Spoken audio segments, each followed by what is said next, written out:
2 వారాల క్రితం గుత్తిలో జగన్ బస్సు యాత్ర చేస్తుంటే చొప్పు ఎగిరి వచ్చింది. అది సీఎంకి తగలకపోయినా పెద్ద కలకలమే రేపింది. అది విసిరిందెవరో పోలీసులు ఇంకా తేల్చలేదు. ఇంతలోనే బెజవాడ బస్సు యాత్రలో ఎవరో విసిరిన రాయి జగన్ ముఖానికి గాయం చేసింది. అది ప్రభుత్వ భద్రతా వైఫల్యాన్ని బహిర్గతం చేసింది. ముఖ్యమంత్రి కదిలే సమయంలో అంతర్గత బందోబస్తు, బయట చుట్టుపక్కల బందోబస్తు ఉండాలి. కానీ జగన్ పైకి రాయి రువ్వినప్పుడు వారు ఎందుకు గమనించలేదు అన్న ప్రశ్నలు ఉదయిస్తున్నాయి. అదలా ఉంటే రాయి దాడి ఉదంతం ఇప్పుడు ఏపీ పాలిటిక్స్ ని కుదిపేస్తూ డైలాగ్ వారికి దారితీస్తోంది.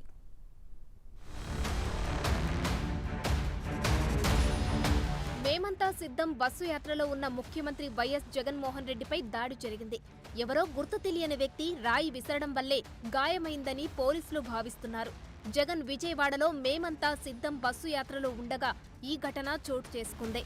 విజయవాడ సెంట్రల్ నియోజకవర్గం పరిధిలోనే సింగ్ నగర్లో గంగారమ్మ గుడి దగ్గర వైసీపీ ఎమ్మెల్సీ రుహుల్లా నివాసానికి అతి సమీపంలోనే ఓ ప్రైవేటు స్కూల్ వద్ద యాత్ర సాగుతుండగా ఈ ఘటన జరిగింది. అప్పుడు ఆ ప్రాంతంలో విద్యుత్ సరఫరా లేదు.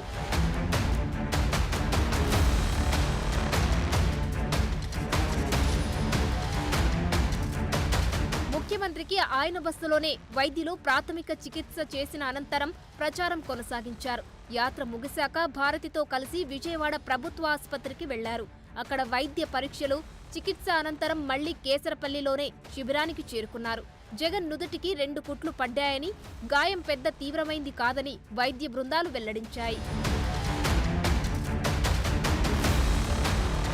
సీఎం స్థాయి వ్యక్తి పబ్లిక్లోకి వస్తే వివిధ విభాగాలకు చెందిన వందల మందితో భద్రత ఉంటుంది. వాళ్లు కాకుండా ఎక్కడికక్కడ స్థానిక పోలీసులు కల్పించే భద్రత అదనం. అయినా సీఎం పైకి రాయి విసిరి గాయం చేయగలిగారంటే భద్రతా పరంగా పోలీసులు ఎంత ఘోరంగా విఫలమయ్యారో అర్థమవుతుందన్న అభిప్రాయం వ్యక్తమవుతుంది. సాధారణంగా ముఖ్యమంత్రి పర్యటన సాగుతుంటే ఆ ప్రాంతంలో విద్యుత్ కోత, విద్యుత్ సరఫరాకు అంతరాయం లేకుండా ముందే చూసుకుంటారు. అది కూడా రాత్రి వేళ నివాసాల మధ్య ఓ ప్రైవేటు స్కూల్ వద్ద యాత్ర సాగుతుండగా ఈ ఘటన జరిగింది. కరెంటు పోయినప్పుడు ముఖ్యమంత్రిని భద్రతా సిబ్బంది బుల్లెట్ ప్రూఫ్ బస్సు లోపలికి తీసుకెళ్లి కూర్చోబెట్టారు.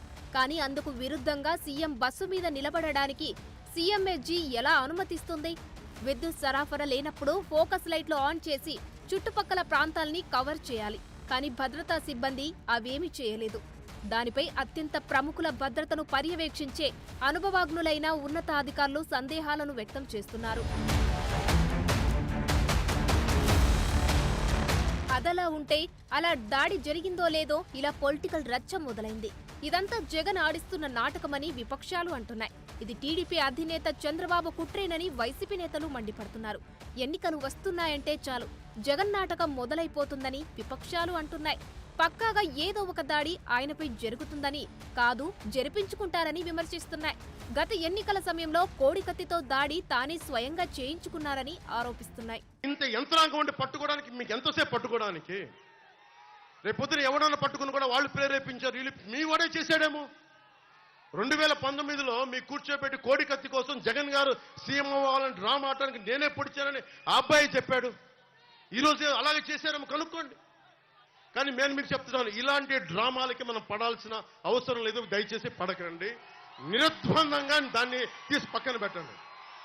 అరే ఇద్దరు చెల్లెళ్ళు, సొంత చెల్లెళ్ళు. అరే మా నాన్నగారిని చంపేశాడు, మా చిన్నాయిని చంపేశాడంటే అడ్డగోలుగా బద్దలు కొట్టి కత్తితో పొడిచి చంపితే అందరూ గుండి పొడిచి పడిపోయాడు. వీళ్ళ కథలు మనం ఎలా నమ్ముతాం? ఈరోజు ఆయన వివేకానంద రెడ్డి గారు అమ్మాయి సునీత గారు వైరాలజిస్ట్. ఆవిడ అమెరికాలో చదువుకున్న వ్యక్తి, వైరాలజిస్టు. కరోనా లాంటి వైరస్ ని ఆవిడ దాని మీద నిజంగా వైద్యం చేయగలిగే వ్యక్తి. ఆవిడ కూర్చొని నా తండ్రిని చంపారంటే ఒక్క పోలీస్ అధికారి దాని మీద మాట్లాడు. CBI central bureau of investigation వస్తే కడపలో కోర్టులోకి వెళ్ళనివ్వరు వాళ్ళని. ఇంత దారుణంగా ఉంటే మనందరం కూర్చొని చేతులను పొడిచి కూర్చున్నాం. మనకి పౌరుషం చచ్చిపోయింది. చచ్చిపోయింది. ఎందుకు నేను వ్యతిరేక ఓటును చీలద్దు ఎందుకంటానంటే ప్రజాస్వామ్యాన్ని కూలి చేసేవాడు ఒకరు కూర్చొని మనందరినీ పొడుస్తా, చంపుతా, దోపిడీ చేస్తా ఉంటే ఎంతకాలం భరిస్తాం? కాకపోతే ముఖ్యమంత్రి గారి మీద అపనమ్మకం ఏంటంటే కోడికత్తి డ్రామా దగ్గర నుంచి బాబాయ్ గొడ్డల వేట దగ్గర నుంచి అనేక సందేహాలు ఉన్నాయి. సానుభూతి కోసం ఏదైనా చేస్తాడన్న ఒక ఆలోచన ప్రజల్లో ఉంది. దాన్ని మనం మర్చిపోరాదు. గొడ్డల వేటిని గుండెపోటుగా చిత్రించడం కోసం ముఖ్యమంత్రి గారు పడ్డ తాపత్రం ఇవాళ వెలుగులోకి వస్తుంది ఎవరు దోషులు. అలాగే కోడికత్తి డ్రామా ఆడితే ఈ రోజు వరకు కూడా సాక్ష్యం చెప్పకుండా అతన్ని జైలు పాలు చేసిన సంఘటన మనం చూసాం. అయితే జగన్పై హత్యాయత్నం జరిగిందని వైసీపీ అంటుంది. సీఎం జగన్ పక్కకు తిరగడంతో పెను ప్రమాదం తప్పిందని, లేకపోతే కంటికి రాయి తగిలి చూపు పోవడమో, కణతకి తగిలి ప్రాణాపాయమో సంభవించేదని ఆందోళన వ్యక్తం చేస్తున్నారు వైసీపీ నేతలు. కరెంటు లేని సమయాన్ని ఆసరగా చేసుకుని ఈ దాడిని టీడీపీ అధినేత చేయించారని వైసీపీ నేతలు మండిపడుతున్నారు. ఉద్దేశ్యపూర్వకంగా జగన్ అంతు చూస్తాము అని చెబుతున్నటువంటి మాటలకు రెచ్చిపోయినటువంటి పవన్ కళ్యాణ్, చంద్రబాబుల యొక్క ఈ పూరిత రాజకీయాల కారణంగా వాళ్ళు పని కట్టుకొని జగన్మోహన్ రెడ్డి గారిని భౌతికంగా లేకుండా చేయటానికి నిన్న ఒక డ్రెస్ రిహార్సల్ చేసినారు. నిన్న ఆయన కన్ను పోగొట్టాలని చూసినారు, లేదా త్రుటిలో ఆయన కణిత మీద పడునుంటే ప్రాణమే పొయ్యి ఉండేది. చంద్రబాబు గత చరిత్ర అంతా కూడా హత్యా రాజకీయాల చరిత్రే. మొత్తానికి ఎలక్షన్ టైంలో మరోసారి దాడి ఎపిసోడ్ షురూ అయింది. గత ఎన్నికల సమయంలో కూడా జగన్పై కోడికత్తి దాడి జరిగింది. ఆయన బాబాయ్ వైఎస్ వివేక గొడ్డలి దాడిలో మరణించారు. ఇక ఇప్పుడు చెప్పుతో మొదలై రాయి తగిలి గాయం చేసే వరకు వచ్చింది. మరి ఇప్పటికైనా భద్రతా సిబ్బంది అలర్ట్ అవుతారో, లేకపోతే దాడుల హడావిడి కొనసాగుతూనే ఉంటుందో చూడాలి.